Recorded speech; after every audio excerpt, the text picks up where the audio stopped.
Okay, welcome back, everybody. A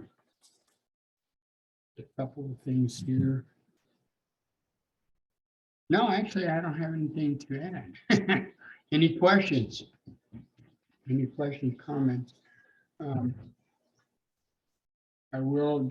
game plan today is to finish chapter 9 and then get you ready for tomorrow. The exam, the next exam does open up tomorrow, but it won't be due to Saturday. So you got, what, a day and a half-ish, maybe a little bit more time to choose a 75-minute time window to go in there and knock it out. So, and I'll be close to my computer, my cell phone. So if you have any questions beforehand, feel free to send me an email. Okay. All right. We were talking about, we had just finished talking about acids in the base. And specifically, there are two definitions of an acid and a base. The first one was the Arrhenius definition, which basically meant that any compound that will create in solution. Now, all of this, what we're going to be talking about, deals with an aqueous solution, a water-based solution. And we're going to be talking about these, and I mentioned that ionic compounds, for example, are such that because they have a full negative and a full positive, when we put them in water, they dissociate, they break apart, okay? They break apart into the corresponding anion or cation. Now, a lot of them break apart or dissociate totally 100%, approximately. Nothing's ever 100%, as I stated, so 99 point whatever, okay? And when we talk about the strength of an acid or the strength of a ionic compound, we're talking about the quantity of dissociation. It's analogous to this. Here's a question, let me get this.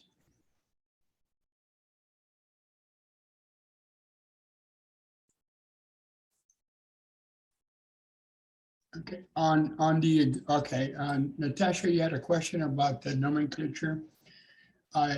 It's not showing you the answers on the exam itself after you're done. It should, because it's not. Well, let me go and check. There is an area that maybe I need to make sure that it's unchecked, because I do go in there and I check after you do one, everyone does one. And I do copy and paste in the comments the correct answers. So, and if it's not showing the answers, let me check. I'll make a note to myself to make sure. Yeah, I'm talking about the nomenclature exam that we have to do before the end of the semester. Gotcha. All right. Well, Yeah. let me check the properties of that exam and make sure that it does show you the correct answers once you're done. It could be unchecked. I'm not sure, but let me double check, okay? Okay. Yeah, but like I stated, after everyone does one, I go in there and I look, because I do give you credit. The first one's the freebie. As far as spelling is concerned, letters get transposed, and I do give you a preview, but it's very specific. I mean, if you misspell a name, it will count it as incorrect. So spelling is very crucial. All right, nomenclature, show answers. Yeah, after class, I'll check on it right away. And I'll send an email to that effect. If it's not checked, I'll let you know. I'll let you know either way. All right, any other questions?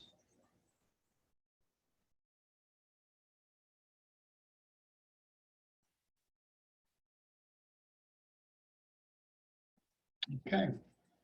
All right, so we were talking about the amount of dissociation.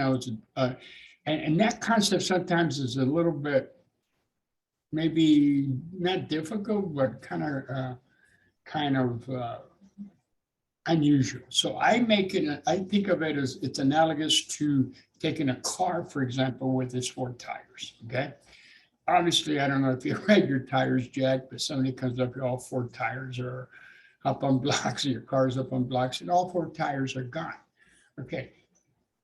And whether it's an acid or whether it is an ionic compound, those tires represent the amount of dissociation. Okay, so if you got a car and all four tires have been pulled away, that's like 100% dissociation. It's totally, so I got the frame and four tires. Now, sometimes maybe just one tire gets pulled away.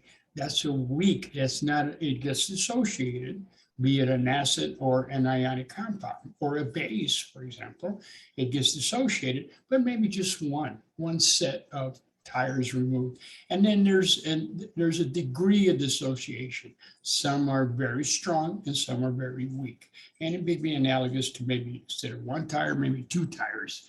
Okay, so I use that as an analogy. So when I'm talking about dissociation, I'm talking about the quantity of ions that are generated when these compounds go into solution. And this is true only for a certain set, and that is for ionic compounds. Ionic compounds have a full charge. When they get placed in water, they get dissociated. They break apart, okay? Some of them break apart 100%, some of them do not, maybe less, much less. And the same is true for covalent compounds that dissociate. And those are simply acids. Okay, recall that HCl, for example, here is a covalent compound. And normally covalent compounds, when you put them in the water, they do not dissociate unless they are an acid. Okay, and nature of the beast of acids is that proton breaks apart. As in the case of ionic compounds, the breaking apart, the dissociation is dependent on the acid. Some of them dissociate totally 100% and make it a very strong acid. Others, like vinegar, which is acetic acid, do not and make it a weak. So when we talk about strength and the strength of an acid, the strength of a base, we're talking about the quantity of dissociation. Okay, so back to the acid definition. Arrhenius definition is anything that puts in solution, and when it's put in solution, it dissociates regardless of the degree of dissociation and produces a proton. That is an acid. Okay, Arrhenius. A base for Arrhenius is it's an ionic compound. Okay, that when placed in solution, dissociate. The majority of them are ionic compounds, but there are some examples where they're not. But nevertheless, if they produce a hydroxide ion, that is classified as a base for Arrhenius. Okay. Now, Bronsted-Lowry, and that's a good definition for a large number of compounds, but not all of them. And so here comes a Bronsted-Lowry definition. And they both are similar in that as far as defining an acid, a proton is produced. Where they differ is how they define a base. Arrhenius base produces a hydroxide. A Bronsted-Lowry base, what it is any chemical that will absorb, if you will, or attach itself to that proton, gains that proton. And what normally is the case is that a lot of these bases, or Bronsted-Lowry bases, have lone pair of electrons. We did the Lewis dot structure for ammonia. Let me make this a slightly different color here. And we had the lone pair, let's say about right here, maybe we can draw it here in this model. And the proton itself right here has an empty orbital, no electrons. And that's why it has a place. You just got a proton, hence called the proton. Okay. But that orbital 1s1 is still there, but it's empty because it lost that 1 valence electron. So it will use that orbital and attach those 2 electrons that the base has with it, and they form a complex, specifically a cation. And so at this point right here, here's that proton right there that attaches itself. So Bronsted-Lowry, any compound that will accept or gain that proton and deactivate it. Deactivate it in the sense it neutralizes it. And that's this type of reaction. It's an acid-base neutralization reaction. Okay, so we're going to talk about strong acids and strong bases.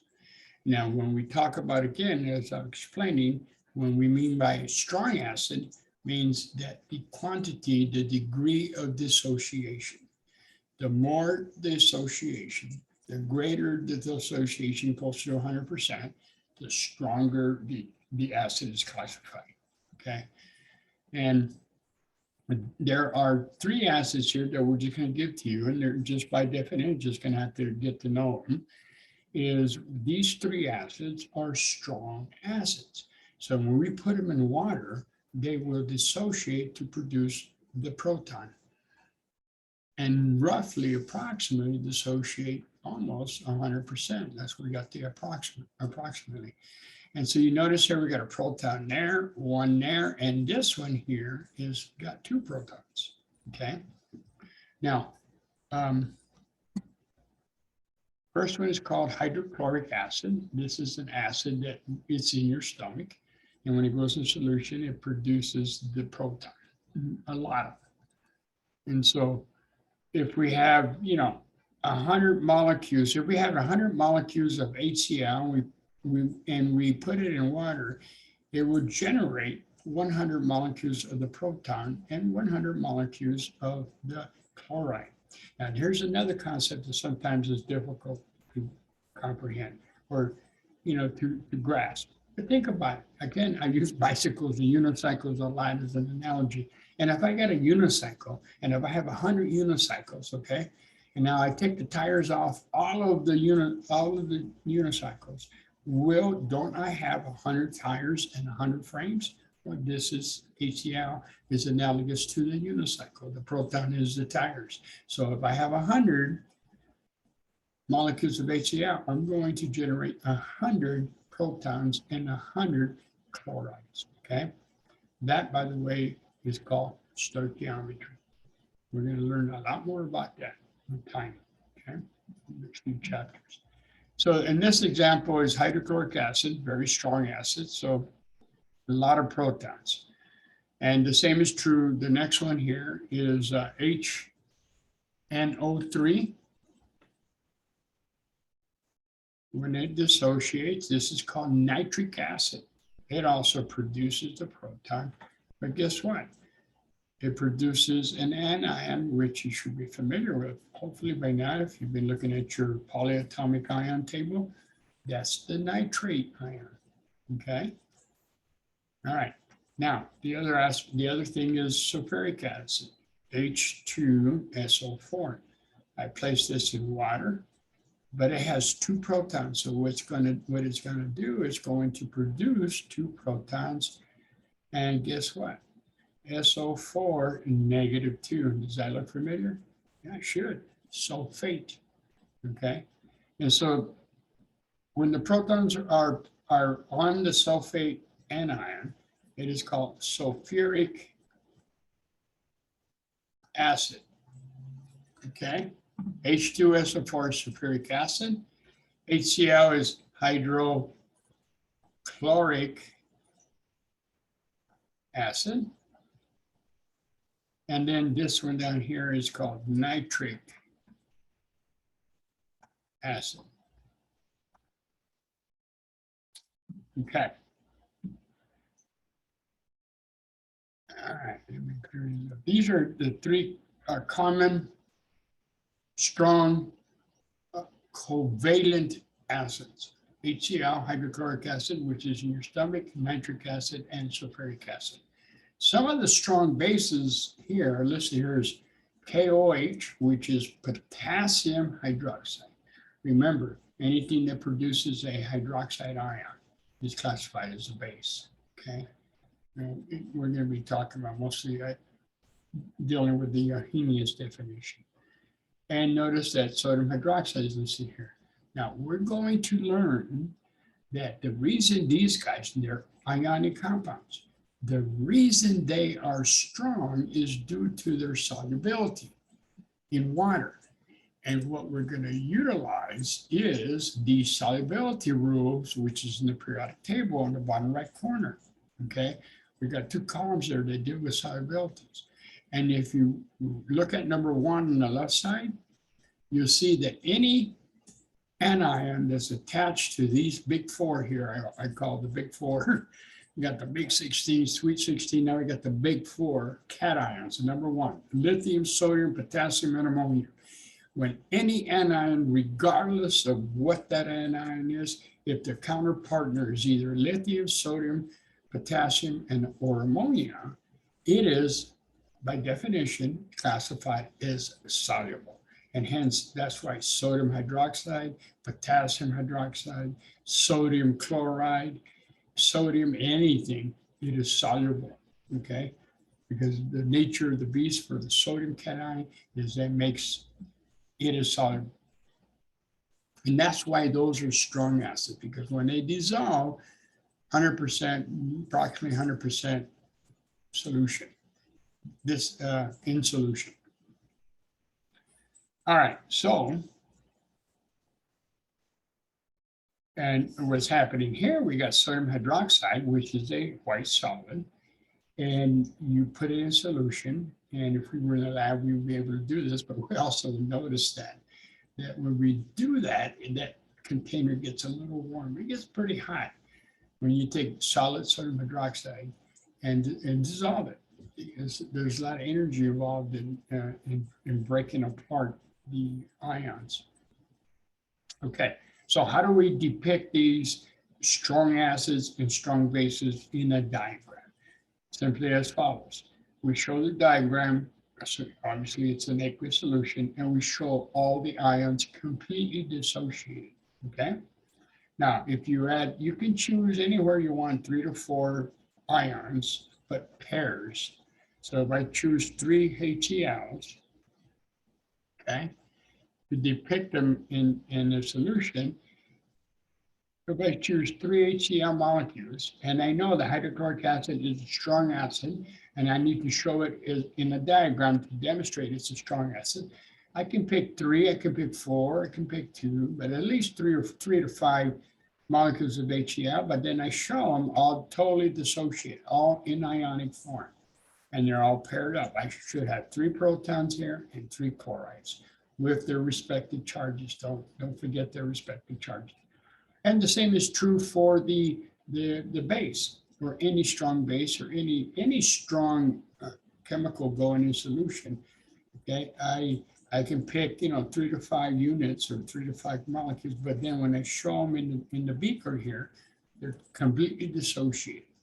And so here I picked 3, so I got 3 sodium ions, and I have 3 hydroxide ions. Okay, so those are diagrams that depict a strong acid on the left and a strong base on the right.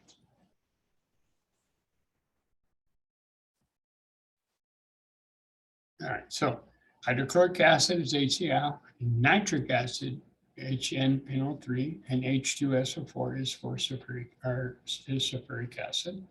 Strong bases are sodium hydroxide, potassium hydroxide, but you know what? You can extrapolate, okay?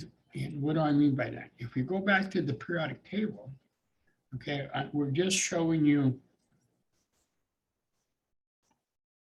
sodium and potassium, but you know what? If you had lithium hydroxide or ammonia hydroxide, those are also strong acids, okay?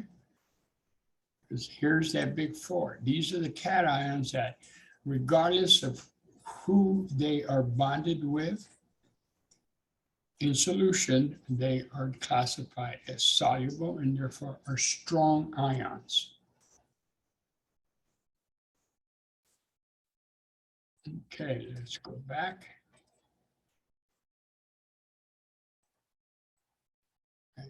Again, what we mean by strong, we're talking about complete dissociation, okay, close to 100%, and then with their respective ions. Now, when we talk about weak acids and bases, as I stated, yes, they go into solution, but not as much as the strong. Approximately from 1 to 5% of this material, of this chemical, in this case, an acid, goes into solution. All right. You know, if you think about it here, if I have a good way to look at it, say, let's say I have 100. Now, this here, it's just the general formula for acetic acid, which is a vinegar. Okay, this is the general formula. And if I had 100 molecules of acetic acid, because it's a weak acid, I might just get maybe 5 molecules, 5 protons and 5 anions. Okay, this is the acetate and anion. You might find that in your polyatomic ion tables. Okay, so that's what I mean. That means that after it's done, after it's in solution, maybe about 95 still intact, and about 5 of each of the proton and acetate ion in solution. There is ions, but not very much. And so what we do, it was use a double arrow, okay? But that double arrow tells you the reaction in the forward direction is just the rate of the reaction. The forward direction is the same as the backward direction. It is what we call an equilibrium reaction. It sits there, okay? A good example of that would be, let's say, here's my soda pop of Diet Coke. Oh, see, I don't really see it, right? Well, we all know if I take your soda pop, right now it's in equilibrium. There's the amount of gas up here on top of the container in this empty space. It's whatever quantity it is, but it's there. We know it's there. But what happens if I shake this? I shake my soda pop. You all know how it bubbles up, right? And then, you know, you don't want to open the top up right at that time because that pop will shoot out. But if you leave it set, what happens? It goes back to equilibrium to where you can open that top, okay? And that's we disrupted the equilibrium, but it's such that it's a constant equilibrium for the soda pop, so it will go back to its steady state. So that's what's happening here with acetic acid. It's a weak acid. It will dissolve, a certain quantity of protons is produced, a certain quantity of the corresponding acetate is produced. Now, there are little instruments here that we could take, measure what we call conductivity, the conductivity of a solution. Let me go to show you how conductive a solution is. A conductive as far as being able to pass electricity. If you have 100% pure 100% water, it is a non-conductor, okay? No electricity will pass through that. It would not shock you if you had electricity running through pure 100% water and you stuck your finger in that water, okay? Until such time, a little bit of these ions go into solution. Now, I will get my finger out of there because now you can get shocked. It is these ions that go in solution that will conduct that solution and create a current through that solution. And if I have a little conductor, a little instrument with a little maybe LED readout, if I have a strong acid or a strong ion in solution, I got a lot of ions in solution, and that little LED readout will light up brightly because it's a strong electrolyte. It's strong. Electrolytes are the ions in solution. If it's a weak electrolyte, meaning there's not a lot going in solution, the LED will be lit, but it'll be dim, okay? It'll be dim because there's not enough ions to carry that current. All right, so this is an example of some acids. Some of the weak acids is hydrofluoric acid, HF, right here. We'll get a listing of this right now. If you ever stain glass as a hobby, like the stained glass, you probably use a HF solution, okay? This is, if you drink a lot of soda pop like me, you know, this is carbonic acid, the next one, okay? And then this one is a general formula, like Italian dressing, you eat a lot of this stuff right here. This is vinegar. And then phosphoric acid, you find a lot of that too in soda pop, H3PO4. Notice that phosphoric acid has 3 protons.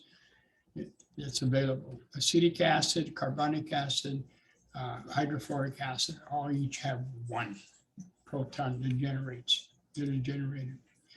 Okay, that's important for down the road here when we start looking at equations and balancing equations and so forth.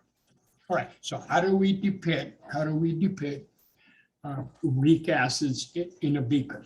Well, again, we select 3 to 5 pair of the compound. In this case, we selected 1, 2, 3, 4, 5, 6 HS. But we know that HF is a weak acid. Therefore, we only need to show one set of ions. The others are still combined. Okay, they're still intact. They're not ions. Right? I need to stop for 1 second. Something came up behind me and I gotta take care of it real quick. Bear with me, I'll be right back. Okay, my apologies, I'm back. So how do we show an acid that's a weak acid?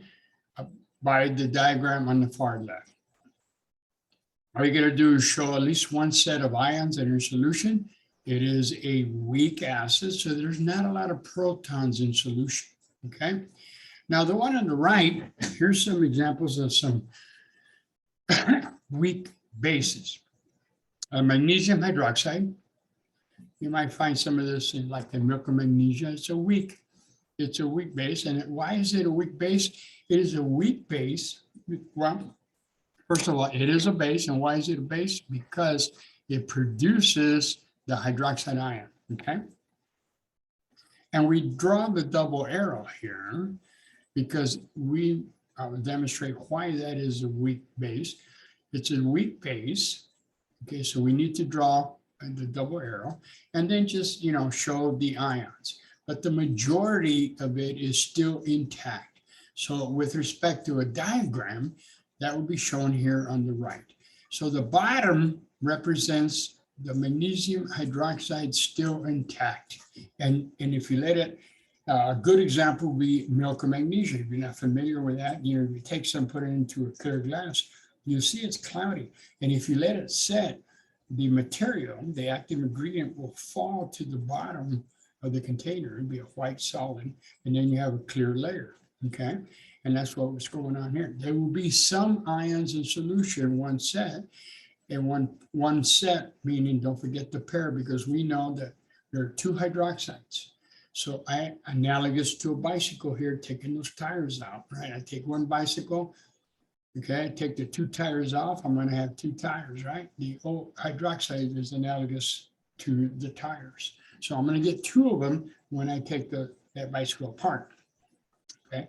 Magnesium hydroxide has 2 hydroxides. So I gotta show 2 hydroxides and then the corresponding magnesium ion.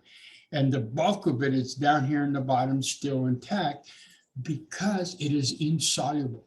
And how do we know that? Well, we go back to the solubility table, and we're going to spend a lot more time on the solubility table. It's very straightforward to utilize, okay? But you would notice here that on the right-hand side column is the insoluble column. And if you go down here to the number 10, you'll see that the hydroxide ion, normally, whatever it's bonded to is insoluble. Okay, unless it's attached to the big 4, or if it's attached to calcium, strontium, and barium. So there are 7 examples of hydroxide compounds that are soluble, meaning 100% solution, and then everything else in the world, hydroxide compounds, is insoluble. Magnesium is not part of the 7.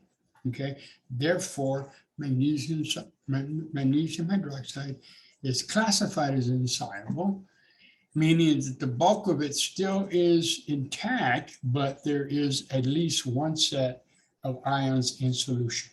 Okay, and if we had that conductivity tester and we put these in that solution, yes, they will light up that LED, but that LED wouldn't light up as bright. It would be weak. lit up because there's not a lot of ions in solution to carry the current compared to something that's 100% soluble and has a lot of ions in solution to carry that current. All right, so the weak acids are hydrofluoric acid, carbonic acid, phosphoric acid, and acetic acid, aka vinegar. Okay. Strong acids we talked about, nitric acid, right, and sulfuric acid, and hydrochloric acid. The weak bases, the one we talk about here, is magnesium hydroxide, but we can extrapolate based on the solubility table because unless we have those 7, any hydroxide is insoluble. Iron hydroxide, okay, insoluble. Anything, chrome hydroxide, nickel hydroxide, copper hydroxide, insoluble, unless it's attached, a hydroxide is attached to that 7. But more on that solubility rule, we'll come back and learn how to use this more at a later date here. Okay. And again, what do we mean by weak? It just means is the quantity of ions in solution. Okay, meaning not as much as strong, something that's soluble. Right. So if we look at these diagrams, you might be asked the question, which is a strong acid? Okay. So if we look at it, which one do you guys think could be classified in this general formula? We know it's an acid because there's protons in there. Okay, and A could be anything, but you're being asked to look at the diagrams and decide which one represents a strong acid. What do you guys think? A, B, C, or D? Okay. Okay, exactly. Laura, you're correct. And if we look at A, all the ions there are totally dissociated. Okay, so A would represent a strong acid. Okay, whereas B and C would represent a weak acid because the majority of the HA is still intact and we only have a small number of protons. And then the question is, well, do we have a strong base? Well, no, not really, okay? Because when we talk about bases in aqueous solutions, yes, we have a definition of the Lowry, Bronsted-Lowry definition, but we tend to stick to the Arrhenius definition, looking for hydroxides, and there's no hydroxides here, so we don't really have a strong base. Now, if I needed to extend, let's take the information you've learned so far. If I needed to compare B and C, could I make a prediction to say, well, which one's stronger, B or C? Could I make that prediction?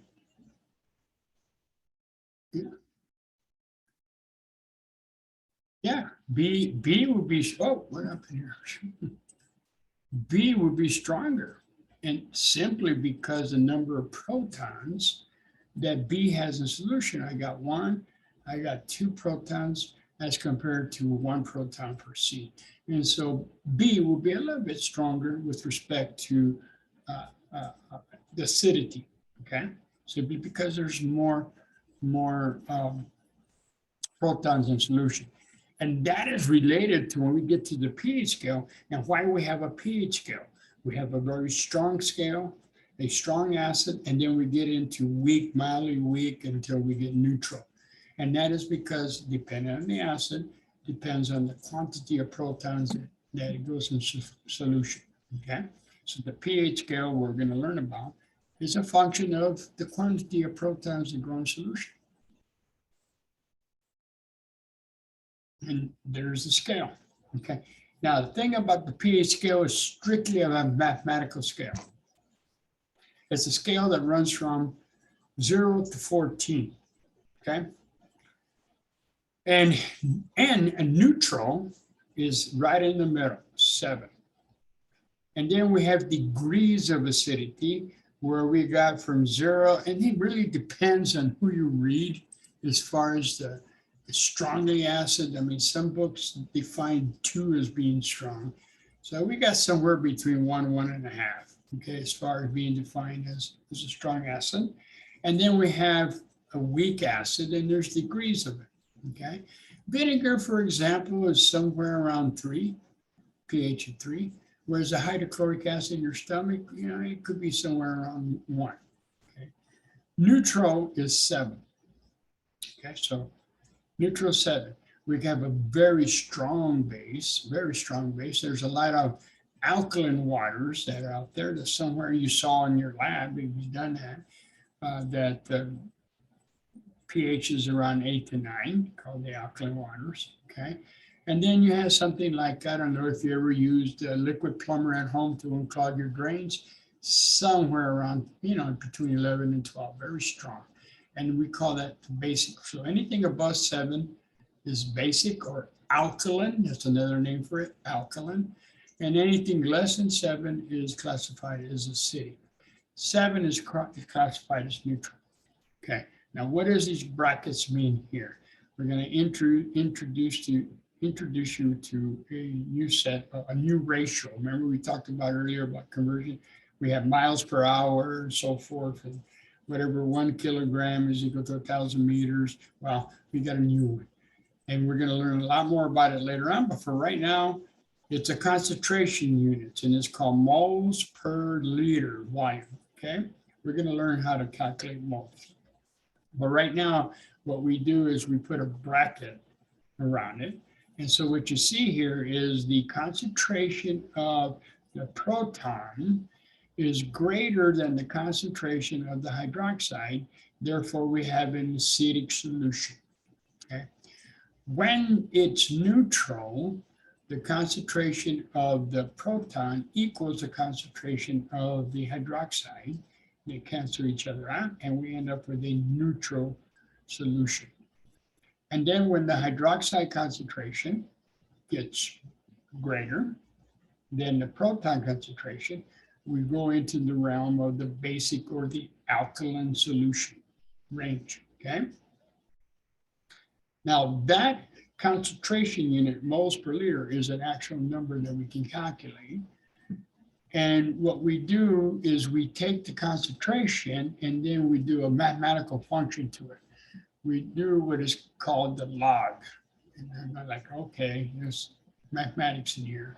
All right, well, a little bit, but you have a calculator that has an LOG button, okay?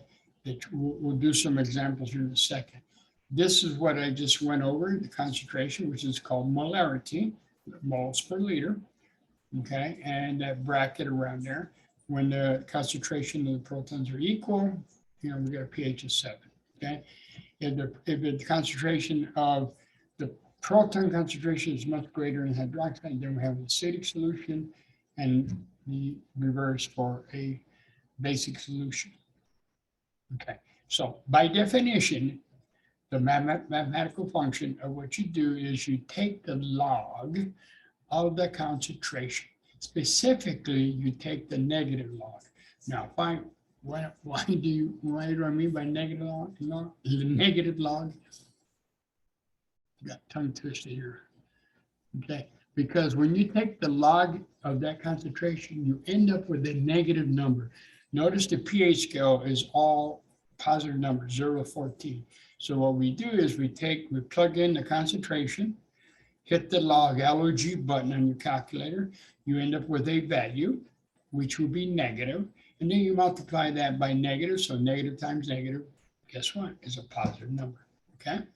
So for example, if you take 0.1 and you plug it into your calculator, and you hit the log button, which could be one of the top primary functions, or it could be a secondary function. So take a look at your calculator. You should end up with a -1 value, okay? So times -1 gives you a +1. So 0.1 moles per liter solution will give you a pH of 1, which is a very strong acid, okay? If I take a concentration of 0.05, 1 times 10 to the negative 5, guess what I'm going to get? A positive 5, which means it's still acidic because it's less than 7, but it's becoming weakly acidic, okay? Notice a trend here. The exponent becomes that number. If you have a nice even 1 times 10 to the negative 5th, 1 times 10 to the negative 8, et cetera, the pH is pretty straightforward. But if you don't, then you got to hit the log button to get you the pH number, okay? Because you can see a trend here. 1 times 10 to the negative 8 is the concentration. That means the proton concentration is very low. Think about that, 0.00008 decimal places, very low. Guess what the pH is? It's 8. And so that means that we're moved into the alkaline realm, okay? And it's a little bit stronger, more alkaline than acidic. And then we go back to a 10 to the negative 3, concentration gets, the proton concentration gets greater, meaning that our pH is a 3, and it becomes more acidic. This one here, I can either plug in 0.001 in the calculator or convert that to 10 to the negative 3, and guess what? Same pH, right? So I can either type in the long decimal number or see the trend here if I'm using only 1 times 10 to whatever exponent. And finally, this one here is pH of 8, okay?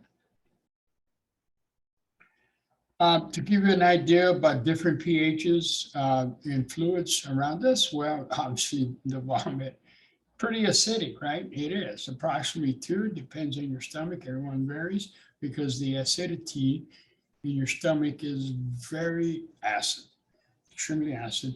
And it's interesting why our stomach's so acid, and that's simply because there's a lot of proteins and enzymes that need that low pH, because under the low pH they have a certain configuration, and without that configuration then things don't get digested, don't get broken down like it should. Lemon juice, approximately 2.3. Coffee, that varies really with the type of coffee you have, but it's a little acidic, mildly acidic. Saliva, again, varies with what you ingest, but approximately 7, pretty neutral. Blood, very crucial pH, very crucial, roughly about 7.4. Milk and magnesia, highly alkaline, it's about 10.5. Ammonia, about 11, but much stronger. Urine depends on, I guess, your diet and metabolism and so forth, but in that range of 6 pH, so acidic. And then most colas varies. I was really surprised when I first read this about root beer. Never dawned on me to check the pH of the soda product. But it's around 5.5. Okay, so give you an idea about pHs. Put everything in perspective there for you. Which brings us to buffers. Now, I'm not going to say much about buffers. They're very straightforward. What they do is very simple. Is they maintain whatever pH value you're trying to maintain. The classic example is our buffer system in our body, in our blood. It's crucial that our blood maintain a 7.4-ish pH. And it's all related to sodium bicarb in our body, baking soda, if you think about it. In our breathing, carbon dioxide is involved. It's very crucial. And anything more, anything less can cause a lot of serious health issues. So a buffer, what it does is this, maintains the pH. So you can design it for any pH value you want. You add in, we have recipes, if you will, of what chemicals to add to maintain a certain pH. So what happens is this, you want to maintain a pH of 6. So if an acid comes in, the base part, a buffer is made up of an acid and the base. So if an acid comes into your buffer, the base part of your buffer reacts with the acid to deactivate it and still maintain the pH, and vice versa. If a base comes in to interfere with your buffer, the acid part reacts, so it maintains it. Now, there is limits. You can overwhelm a buffer, but in general, they work pretty good. Especially if you're trying to run a reaction, an aqueous reaction at a certain pH, buffers are a good way to keep that pH constant. All right, so in short here, we have a reaction. If we look at this reaction, we have HNOH. Now you might say, well, how do I recognize that I have an acid here? Okay, and I gave you a hint before that in general, 99% of the time, when you have a hydrogen written first in your formula, except when you have H2O, you generally can think about an acid. And here we have HNO3, because that is the format that we normally write an acid. We put the proton first, okay? So we have HNO3, okay? And you might think, well, wait a minute. I don't recognize which one it is. Well, I'll break it down. Hopefully by now you're recognizing the NOH, which is the nitrate, okay? And that's the nitrate ion. And I stated all those ions, the anions that you have in a polyatomic ion, came from an acid. They just reacted with a base, and the salt that was formed is the nitrate. So if I see nitrate, NO3, I think of nitrate, but then I see the hydrogen, I get rid of the 8, and now I got nitric and put in ic acid. So I got nitric acid, okay? So I got nitric acid reacting with calcium, and then I got in the parentheses, I got the hydroxide. So again, hydroxide would indicate to you, hey, this has got to be the base, and this is the acid. Okay, so I have an acid-base reaction going here, and it's a neutralization reaction. Okay, now I mentioned to you before in the last time that a proton in the presence of the net reaction here is the proton reacting with a hydroxide. And what do we get? Always, 100% of the time, we get water. We neutralized it. We neutralized the acid and the base. Okay. Now, if I have two hydroxides, here's my bicycle here now, okay? Here's my bicycle. I got hydroxide, calcium hydroxide with 2 set of tires. When the calcium hydroxide goes to solution, it's going to produce 2 hydroxides, right? Well, in order to neutralize 2 hydroxides, I need 2 protons. And when I react that, guess what? I end up with 2 waters. Okay? Now, the question here says, who is the Arrhenius acid? Well, I think we just answered that, right? HNO4, anything that produces a proton, generates a proton, is the acid. And we're talking about specifically Arrhenius base, therefore we're talking about the hydroxide. So calcium hydroxide must be the Arrhenius base. But more importantly, the takeaway here is the fact that you have an acid reacting with the base, and you always get an water. And then what about the other ions? Well, here is the cation of the base. Here is the anion of the acid. But these two combine to form the salt. Okay, calcium nitrate. Okay. More importantly, additionally, I should say, this is what we call a balanced chemical reaction. Let's break it down here. Let me clear it up. Now, if I look to the left, and I want to count all the hydrogens that I have here. Well, I have 2 coming from nitric acid and 2 coming from the hydroxide. So total, do I not have 4 hydrogens? Yes. Okay. Let's look over to the right side. I got 2 hydrogens in water, and I got 2 molecules of water. So that means I have 4 hydrogens. Guess what? Mother Nature's happy. Why? Conservation of matter. The hydrogens that started in the form of nitric acid are still hydrogen in the products, but they're in the form of water. Okay, and I have to balance them. So I got 4 on the left, 4 on the right. All right. Check out the nitrogens. I got 2 nitrogens on the left. So 2 nitrogens on the reactant side. Guess what? On the product side, I have 2 nitrogens. So nitrogen is balanced. Okay. And now what we got to do is balance the oxygens. I got a total of 6 coming over here and 2 over here. Do I not have a total of 8 oxygens on the left side? 6 of them are in nitric acid. 2 of them are in calcium hydroxide. I have 8, right? Now go over to the product side for oxygens. I got 2 in water and 6 in nitrate. So again, I have 8. So what I have here is a balanced chemical reaction, okay? And the ratio, and this is something we're going to learn to do, okay, how to balance these equations, because we're going to take, once we balance them, now we can take that information and look at the ratio here. It's understood that it's a 1 here.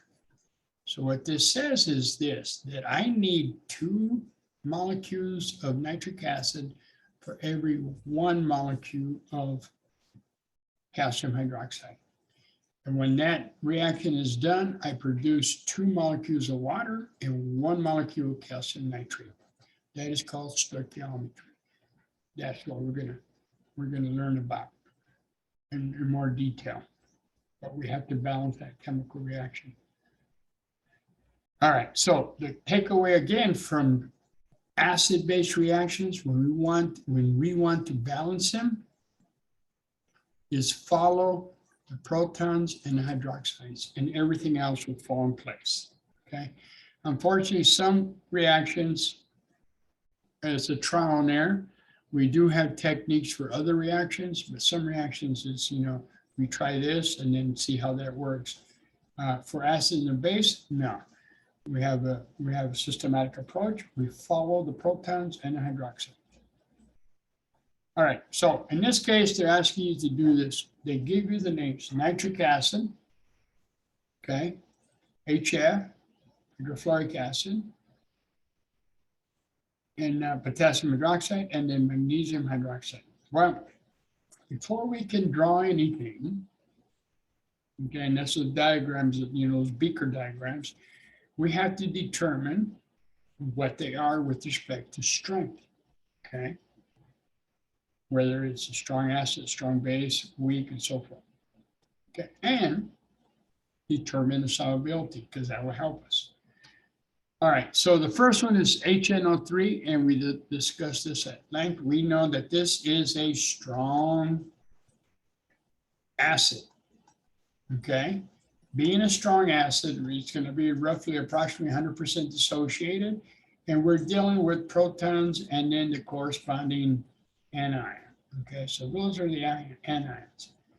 All right, so here, this is classified as a weak acid. So that tells you that, yeah, I'm going to have some protons, 1 proton at least, and the anion, but the majority of the the formula I'm going to put up, they're going to be intact. Okay, intact, because it's classified a weak acid. Okay, potassium hydroxide. Okay, I know this is a base because of the hydroxide. Furthermore, either I can go with the list, and this is one of the lists I gave you about it being strong, but also you can go look it up in the solubility table. Potassium is one of the big 4 there, so it's always soluble. The fact it's classified as soluble, okay, means that this is 100% in solution, okay? And so therefore, this means that this is a strong base. So 100%, nothing but ions, in solution. Okay. Magnesium hydroxide, again, we got hydroxide again, so we got a base. Because of the hydroxide, now the question is strong or weak. Well, we check the solubility table. We find that hydroxide is not bonded to the big four or the other three. It is classified as soluble. It's bonded to magnesium, so it is classified as insoluble. Now, here's the thing I want you to remember. When it's classified as insoluble, it does not mean that it's 100% insoluble. It means that there's going to be a little bit in solution, but the bulk of it's still intact, okay? So that means that this guy is a weak base. Weak base. All right, so that's how you attack this type of assignment. You know, you break it down, define what it is, okay, based on whether it is the list of the acids we gave you being strong or weak, or if it's an ionic compound, check the solubility rules and it will help you further. With that in mind, then we can, here's the solubility rules we looked up, we just talked about earlier about magnesium hydroxide. We define HNO3, nitric acid, is strong, so we can take 3 to 5 pairs of ions and totally dissociate, okay? Nothing combined there. Don't forget the charges when you draw these, okay? HF was a weak acid, okay?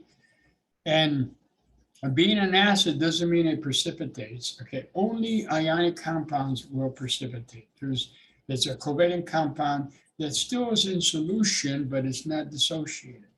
Classic example would be carbon dioxide in soda pop. Carbon dioxide is an ionic compound. It does not dissociate. It's in solution here. Don't believe me? Shake up your soda pop. All that carbon dioxide gets pushed away, right? It's still in there.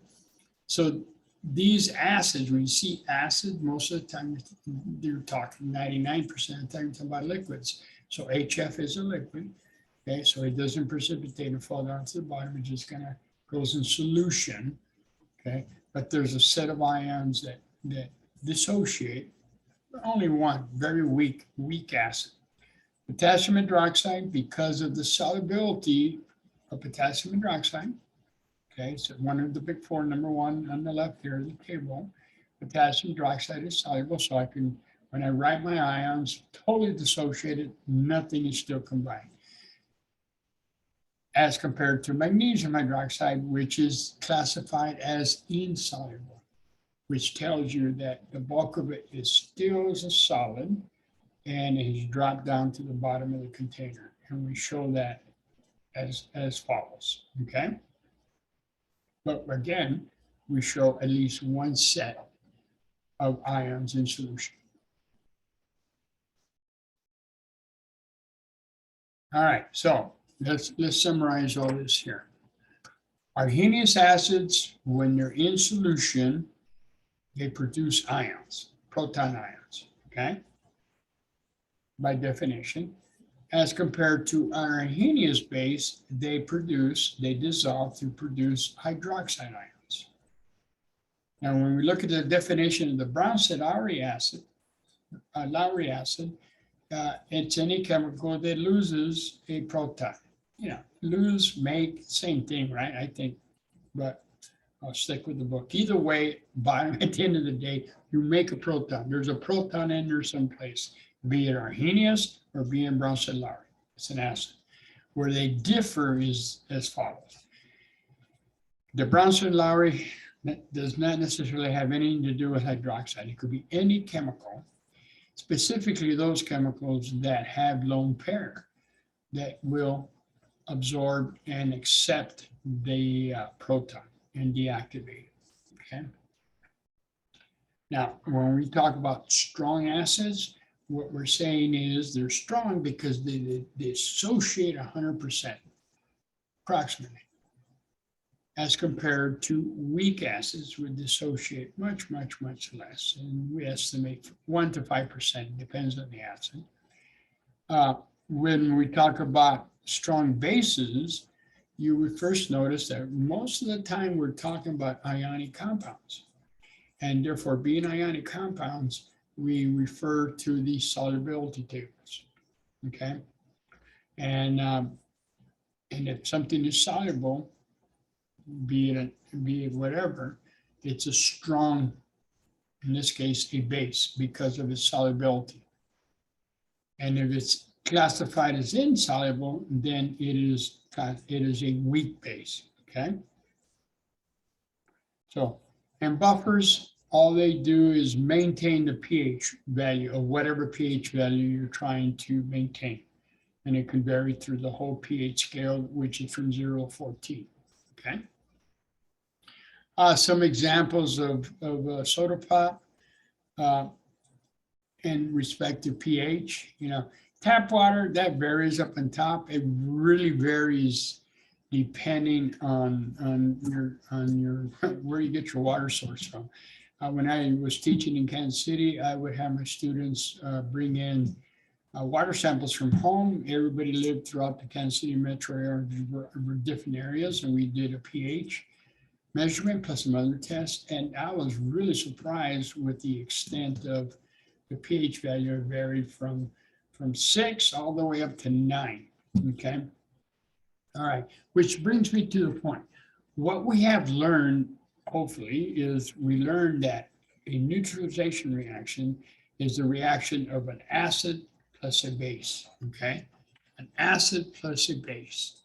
Now, which means it's a reaction between a +1 proton and a hydroxide, okay? The result is they react with each other and neutralize each other to generate neutral water. Now, I want you to think about this and just give us some thought. There is a lot of water out there that you can purchase called alkaline water, okay? And pH, I think it varies from 8 to 9, okay? So it has a lot of hydroxide in it. You ingest it. It's going into your stomach, which contains a lot of acid.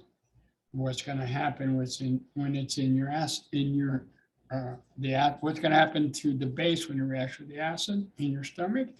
You neutralize it. So all of your alkaline water that you ingested has been neutralized by the acid in your stomach. And so I don't know. And what's produced is the salts, whatever salts you have of the alkaline water. It could be anything. And either you absorb those or not. So I don't know. I'm not a doctor, but I don't know. Just using basic chemistry, drinking alkaline water, that stuff gets neutralized pretty quick in your stomach. I know sometimes it tastes better, but it does get neutralized. So I don't know the benefits. So I was asked before, students have asked me before about that. So I'm like, all I can tell you is it gets neutralized. All right. That's one big problem right there, obviously, with too much acidity. And anyway, so much for that. We're going to talk about solubility rules. I just introduced you to the solubility rules, and we're going to get more detail about it. Okay, we're going to go right through the table. Okay, the thing about solubility, we have to have a reference temperature because, as you know, or maybe not, but if if something doesn't go into solution, what can you do to get it in solution? Maybe you heat it up, and that can happen. So when we talk about solubility, we're talking about 25 degrees, at 25 degrees Celsius, okay? We're dealing with an aqueous system at 25 degrees. Now, if an ionic compound dissolves completely, and then it's classified as soluble. So basically, we're going to say 100% is total dissociation. And when we do that, we designate its physical state with the parentheses, down subscript parentheses, AQ, meaning it is an aqueous solution, okay? That's its physical state. Excuse me. If it's classified as insoluble, keep in mind, remember, yes, the bulk of it is still intact. There are a little bit of ions in solution. It's a weak ions. But nevertheless, the bulk of it are still intact, and we designate that with the letter S, meaning it's a solid, okay? Now, we're going to use the solubility rules a lot down the road when we get next chapter, in fact, when we talk about the chemical reaction. Okay, because using the solubility rules will help us determine whether a reaction proceeds or not. And it depends on the products produced, whether they are soluble or insoluble. So we need to learn the solubility rules. All right, well, let's take a look at it. So we got the table here, and we got two columns. Okay. Now, on the left side is the soluble side. Okay.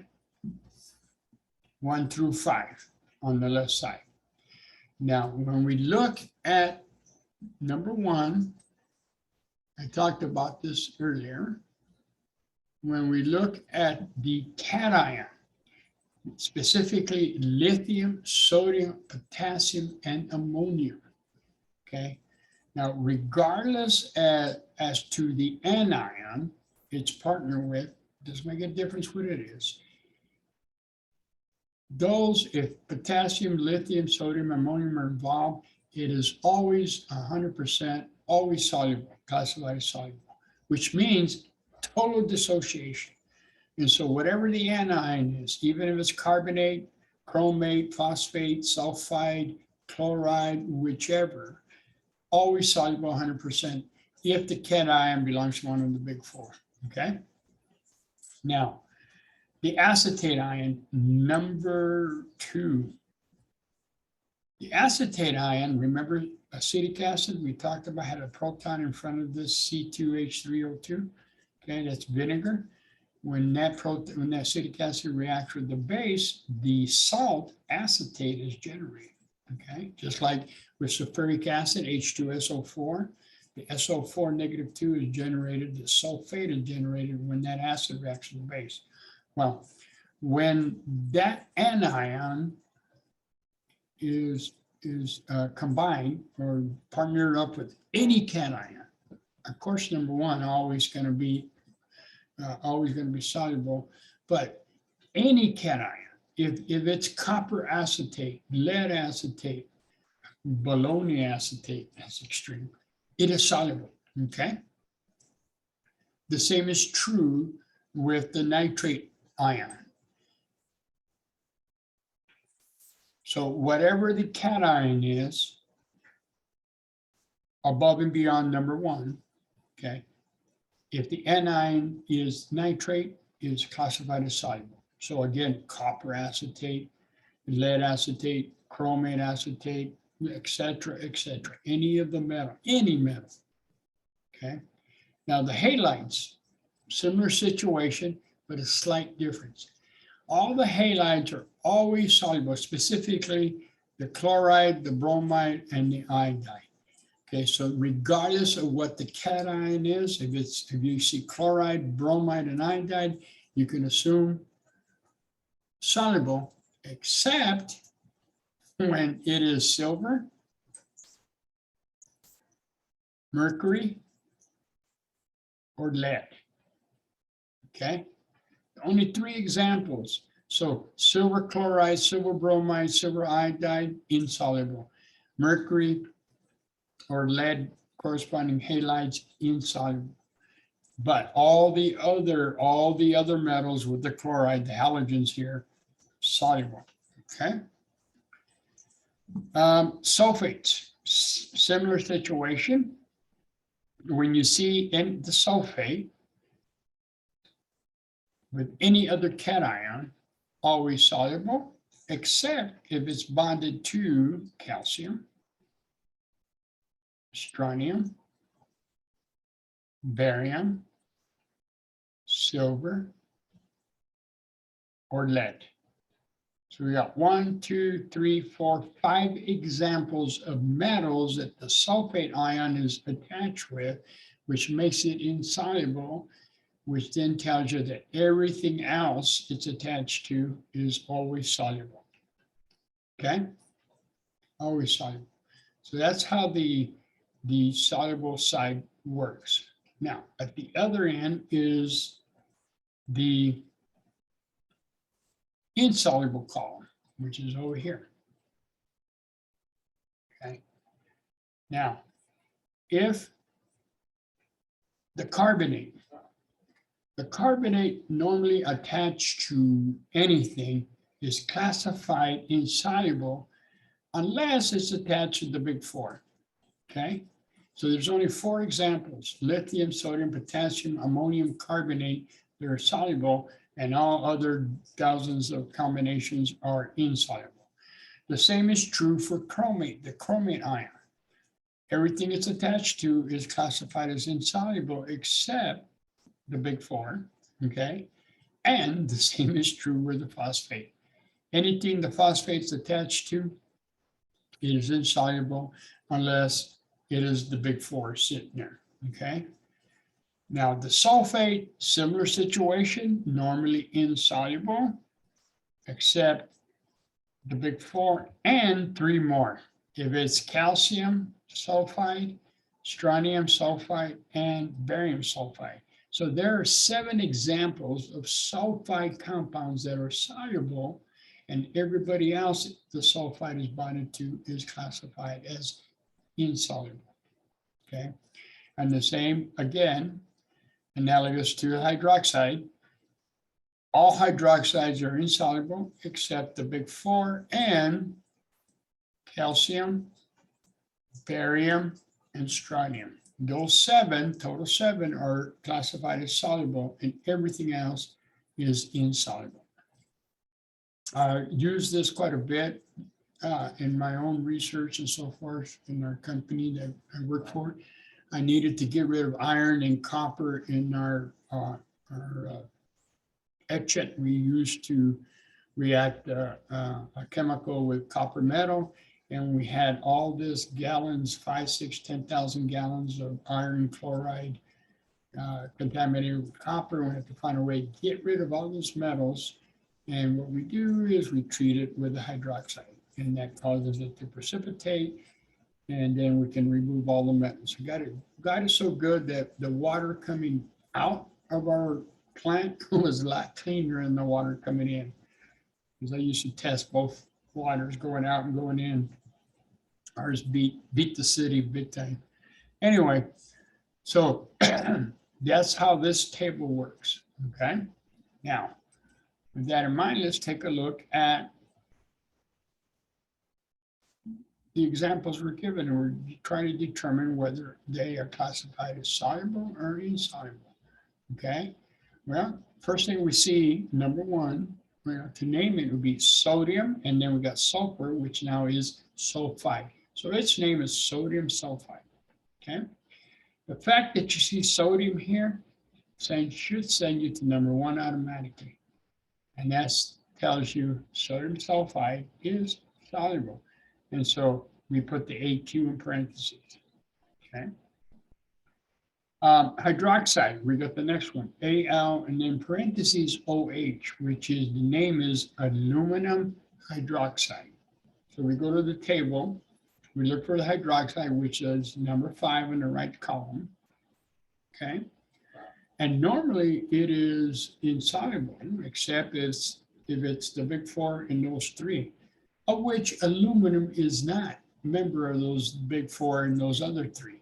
So therefore, aluminum hydroxide is insoluble, and we use the S as a solid designation for its physical state.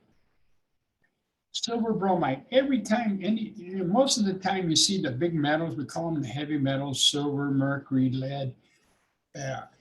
It should send you to the insoluble column.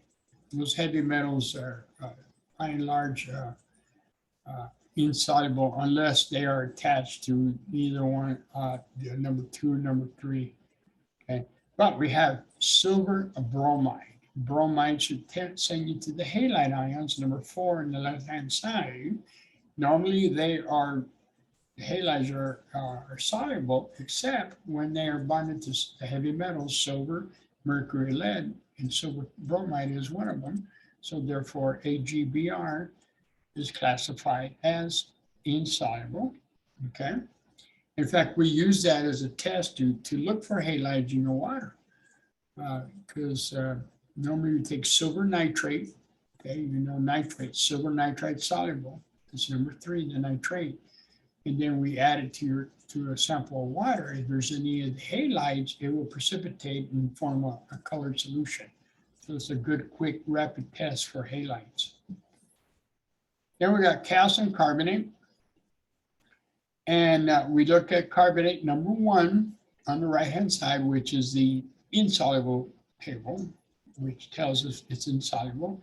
Unless it's one of the big 4, it's bonded to. In this case, it's not. So therefore, calcium carbonate is insoluble. A good example of this, if you got ring around the tub, that's what you're looking at. There's a lot of carbonate ions in our water. And if you got calcium, heavy water, as is classified, you will get a precipitate, okay? And then we got potassium nitrate. 2 things going on here. Potassium, number 1, don't need to go any further regardless of what the anion is. But to double check, it's bonded to number 3 on the left-hand side, the nitrate. So we got a double soluble rule here. So definitely potassium nitrate, totally 100% soluble, okay? And so if we were to designate these and write beakers, okay, for them, we would show, 2 sodium ions. I'm just going to show 2 sets. All the ions I put in there will be in solution. Over here, the aluminum, I would show aluminum hydroxide as a precipitate at the bottom of the beaker. But then I would show at least 1 set of hydroxide ions in solution to show it to be a weak electrolyte, okay?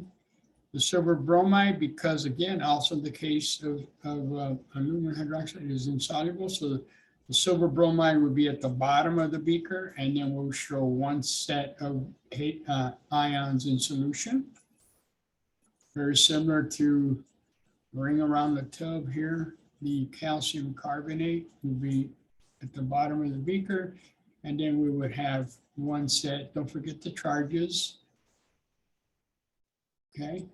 And then potassium hydroxide, nitrate, excuse me, we would show at least, 2 or 3 sets, 3 to 5 sets of, I'm only showing 2, but I could just do each ion, maybe put three in there, like that, and do that, okay? That'll be sufficient. But in order to draw the diagrams properly and correctly, I need to first determine whether they're soluble or insoluble. There's a question. Yes, Amy had a question. Was the question, do we write aqueous and solid? If you're asked, like we just did right now, let me back it up here. If the question was, determine whether it's soluble or insoluble, and like we just did, and then the only question is soluble or insoluble, then we have to designate it with AQ or S, okay? And then if it takes another step and says draw the diagram, then obviously I would have to draw like the diagrams like I drew below that. But yes, you need to designate whether it is S or AQ. Okay. Okay, no problems. All right, so let us clear this up. So, which brings us to the electrolytes. I use the term electrolytes, and I'm sure you've heard about electrolytes. I mean, you might be drinking solutions of electrolytes, and all they are is just another name for these ions in solution. Okay, that's all they are. Just electrolytes are ions in solution. Some ions are in high strength because the solubility of the material, it's more If it's more soluble, if it's highly soluble, more electrolytes in solution. If it's insoluble, not as much, okay? And it is these ions that it will carry a charge and make a solution be able to carry a current. It is the ions. What's in our body, what is sending signals up and down from the top of our head to our toes are electrolytes, okay? These are electrolytes that are carrying electrical signals from one point to the other. Without electrolytes, we would have a big problem, big time.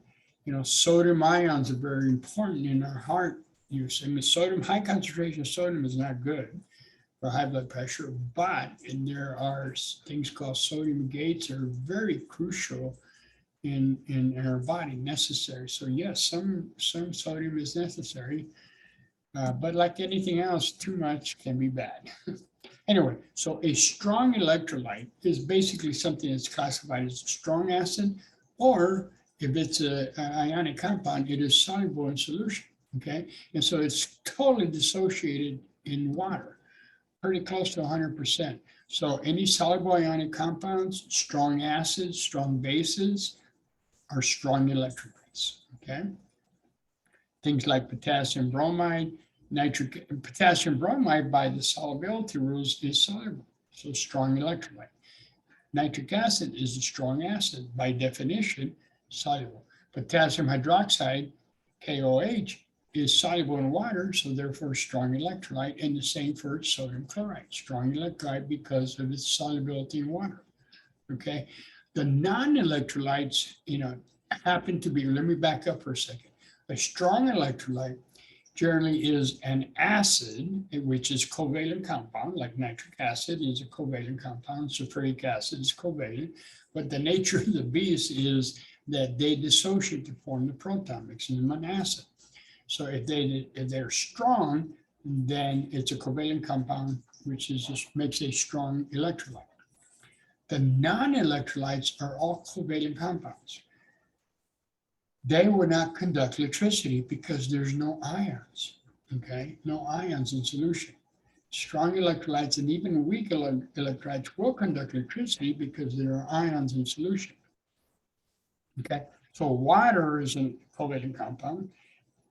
Any covalent compound, there's a non-electrolyte. Sugar, that's the general formula for sugar, C6H12O6. When you put sugar in water, it will not conduct electricity if you have 100% water, okay? In fact, if you were to, let's say, and I wouldn't do this at home, I'm just using this as an example, if you were to get a tub full and you clean your tub out real well and make sure there's no other ions left over, and you fill your tub up with deionized water. Deionized, if you think about the term, we've been talking about ions. So if you have deionized waters, what has happened is you have removed ions, okay? So it's pure water, as pure as you can get it. It's tough to get 100% pure water, but it's feasible. Anyway, if you were to fill that tub up with pure water and you got your hair dryer and you stuck it in there, there's going to be no conductivity of electricity because there's no ions, it's pure water. Water is a covalent compound. It will not conduct electricity with ions. Now, the moment you stick your hand in there or your foot and you wait a few minutes, I would get my feet out of there after a few minutes. Why? Because on our body, our everyday perspiration and so forth, we lose ions. And those ions then get in solution. And when that happens, now it's a conductor, and now you better get out of the tub. You don't believe me, you work out, you're out there, had a heavy workout, you got the t-shirt, you let it sit there and dry. Doesn't work out so much that shirt has like a cakey white material. Those are the ions, potassium, sodium chloride. Okay, so non-electrolytes do not conduct electricity, and then the weak electrolytes are poor conductors. They will conduct electricity, but they're only partially ionized, so they don't have a lot of ions in solution. So all the weak acids, the weak bases, and anything that's ionic compound has been classified as insoluble, okay? So things like silver chloride, classified as insoluble. And doesn't mean it's 100% insoluble, it just means it's very few ions in solution. Okay, so compounds that needs to help you remember this. Strong electrolytes could be such things as strong acid, strong base, and any ionic compound that is classified as soluble. Weak electrolytes, weak acids, weak base, any insoluble classified ionic compound. And then non-electrolytes are all the covalent compounds, except acids. Okay, remember that. HCl is covalent, but it is an acid and therefore will dissociate. And this is kind of demonstrate here the little ball, the blue here. Let me mark it up here. This here these represent the ions, okay, that will carry the charge, and therefore you have a little lightning bolt there to represent the charges being carried. Whereas non-electrolytes do not have a charge, and we don't close the circuit, right? It's like having putting the light switch on the off position. No electricity will cut through, go through, because there's no means for that charge to go through. No means for those electrons, which is carrying the charge, to go through.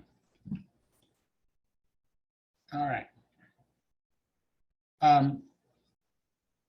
By looking at this particular image, this is electrolyte image, which is strong, which is weak, and which is not. So if we look at the far left, we've done magnesium hydroxide. We know by solubility rules that magnesium hydroxide is classified as insoluble, and therefore it is weak, okay? This would be a weak electrolyte, okay? Because this is classified as insoluble, and we'll have some magnesium hydroxide here down at the bottom, and a little bit of one set of ions in solution. CH4, covalent compound, definitely a non-electrolyte, okay? Non-electrolyte, there's no current going to be running through that. And we have potassium hydroxide because of the solubility rules. We got potassium, part of the big four, definitely soluble, and so that far right would be a strong electrolyte, okay? Just want to be a non.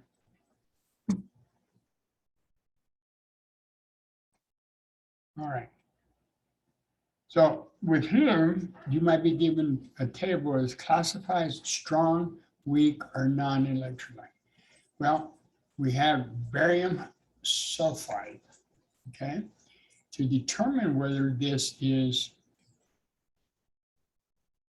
we have to determine first its solubility.